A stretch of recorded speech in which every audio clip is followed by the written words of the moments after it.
You want to know the truth? Most people are slaves, and they don't even see the chains. Not because they're locked in a cell, not because someone's pointing a gun at them, but because they've surrendered the one thing they were born to own, their mind. You see it every day. Someone cuts you off in traffic. You explode. A coworker makes a sarcastic remark. Your mood collapses. A stranger looks at you the wrong way.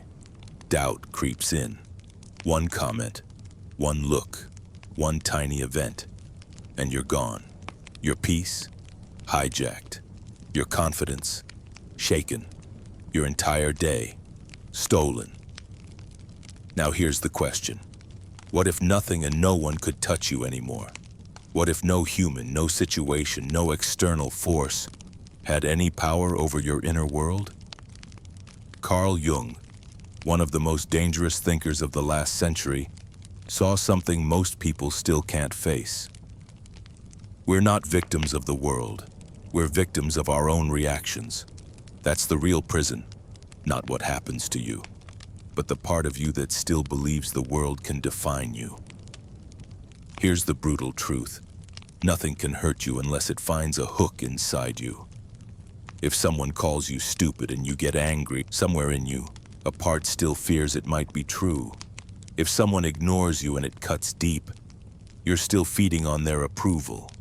That's why two people can face the exact same moment, and one stays calm while the other falls apart. It's never about the event, it's always about the state of your inner world. Jung called this working with the shadow, dragging the unconscious into the light. Every irritation, every insult, every emotional trigger is not an attack. It's a message, a flare from the hidden parts of you saying, "Look here, this is where you're still weak." Most people run from these triggers. They drown them in noise, numb them with distractions, or blame someone else for how they feel. They'd rather point fingers than face their own reflection. But the ones who wake up, they learn something dangerous, something the system doesn't want you to know. The outside world is nothing more than a mirror. It reflects whatever you carry inside. And once you see that, you stop trying to fix the reflection and start working on yourself.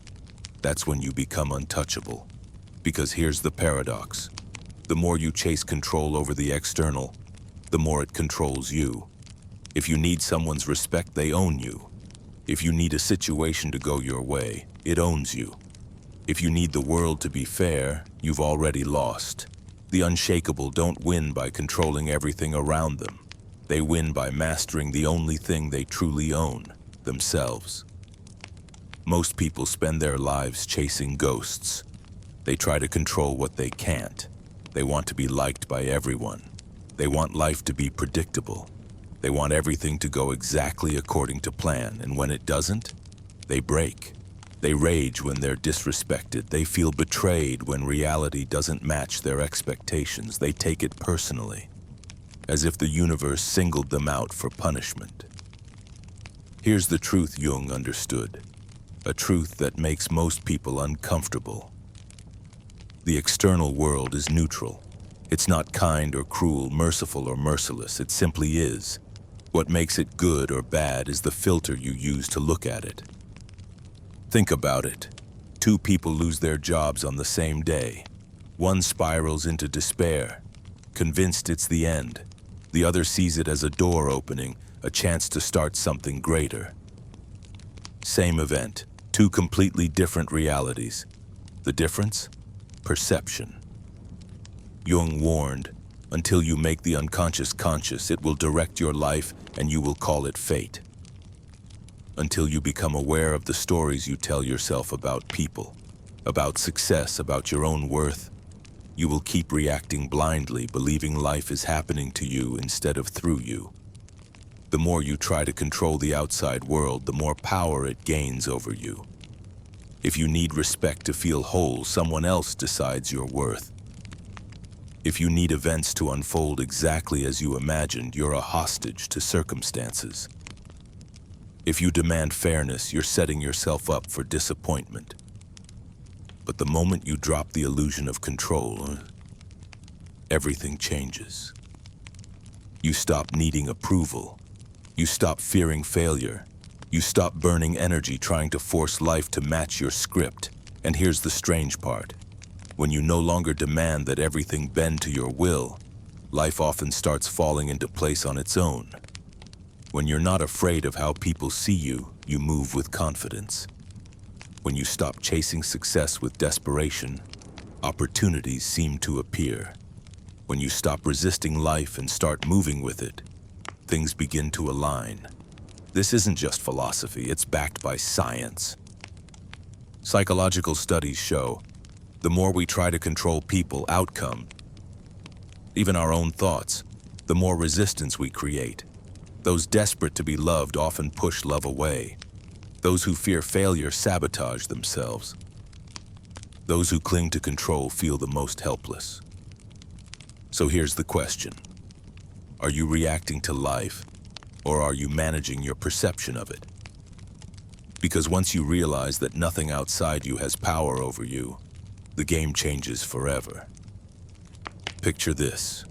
You're walking down the street lost in thought. Out of nowhere, someone yells at you, calls you stupid, worthless, incapable. What happens inside you at that exact moment? Most people react instantly. They defend themselves, snap back, or replay the insult in their mind for hours, feeding the irritation. Their heart rate spikes. Their emotions take the wheel. Now imagine a different response. Total stillness, no reaction, just quiet awareness. This has nothing to do with me. The Stoics knew this. Zen masters knew this. Carl Jung knew this. Nothing external can touch you unless you grant it permission. So why do we react? Because most people identify with a fragile image, a self built on other people's opinions, external approval, and attachment to outcomes. When that image is attacked, they feel as if their very existence is under threat. Jung called this the shadow, the hidden part of the psyche where unhealed wounds, insecurities, and fears are stored. When someone triggers you, they're not creating pain. They're exposing what was already inside you. If you were truly at peace with yourself, the words of a stranger wouldn't land. It's like shouting at a mountain. The echo may return, but the mountain does not move. Ask yourself, if someone calls you a failure, does it sting because you secretly believe it might be true? If someone disrespects you, does it enrage you because you need validation? If plans collapse, do you lose your balance because you're attached to a specific outcome? The problem isn't out there, it's the way you see yourself. Real power isn't about silencing the world, dodging criticism, or erasing problems. It's about building a mind that doesn't need external approval, doesn't collapse under pressure, and knows that everything starts and ends with perception. And here's the science behind it. Emotional reactivity is a habit. Your brain creates neural pathways that make reactions automatic. The more you let the outside world dictate your emotions, the stronger those pathways become. The good news? You can rewire them. Through mindfulness, cognitive reframing, and the practice of sitting with discomfort, you can train your brain to respond differently. Over time, insults lose their sting. Failure stops defining you. Uncertainty stops frightening you. You don't become untouchable because the world changes. You become untouchable because you do. People think they react to the world, but the truth? They react to themselves. When someone insults you, the words cut like a blade. But where do you actually feel the pain? Not in the sound of the words, but in the meaning you give them. In the old wounds they rip open, in the stories you've been carrying for years. Carl Jung said it plainly, everything that irritates us about others can lead us to an understanding of ourselves. It's a brutal truth, and most people don't want to hear it, because it means the power to hurt you has always been in your hands, and you've been giving it away. Picture a mirror. If your reflection frowns, you don't get angry at the mirror. You know it's just showing what's already there. But when life, like a mirror, triggers you, you blame life. You demand that other people change. You want the world to smile first so you can feel safe. Why do we hand so much control to the external? Because we're attached. If your sense of self depends on other people's opinions, you are their prisoner. If it depends on a specific outcome, you're a hostage to circumstances.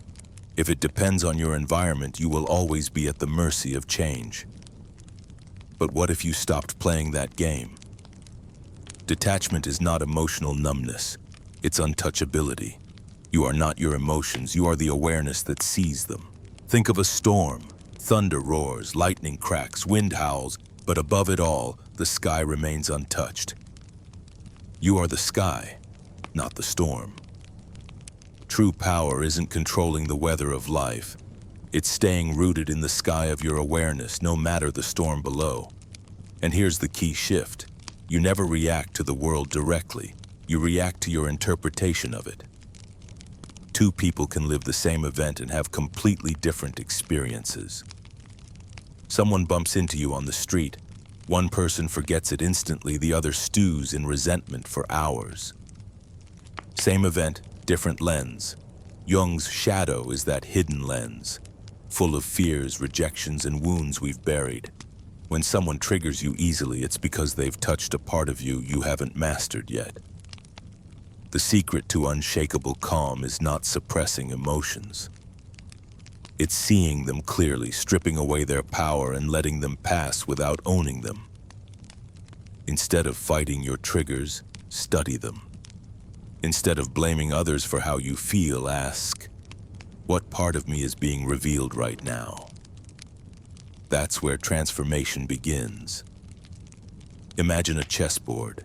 Most people are pieces, reacting to every move, trapped in the game, distracted by the immediate. True mastery, becoming the player, or even better, the observer who sees the whole board. That's emotional detachment, not coldness, not indifference, but skill. You don't ignore your emotions, you understand them so deeply they stop running you. And when you stop reacting, the world starts reacting to you. People feel the shift. You're no longer chasing approval, now they work to earn yours. You're no longer feeding negativity, now it loses its grip on you. You're no longer a puppet of circumstances. You're the one holding the strings. The key? Awareness. At any moment you have a choice. React automatically or observe consciously. Next time someone tries to provoke you, catch yourself in the moment. Feel the trigger rise, but instead of acting, watch. Like a scientist studying an experiment, with curiosity, not resistance. That's the moment of power. Because the second you see the pattern, you are no longer inside it. You've stepped out, and from there, you choose your move. This isn't just philosophy, it's neuroplasticity in action. Your brain can be rewired. Every time you resist the pull to react, you weaken the old neural path and strengthen a new one. Over weeks and months, you're building a different default setting. One where calm is automatic, and the world will notice, not because you're trying to show it off, but because you've stopped leaking power. They'll throw insults, you won't bite. They'll push buttons, you won't flinch.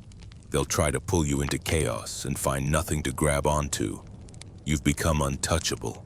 Not because life got easier, not because people became kinder, but because you stopped giving them the keys to your inner world. And here's the paradox. When you no longer need control over others, you gain influence.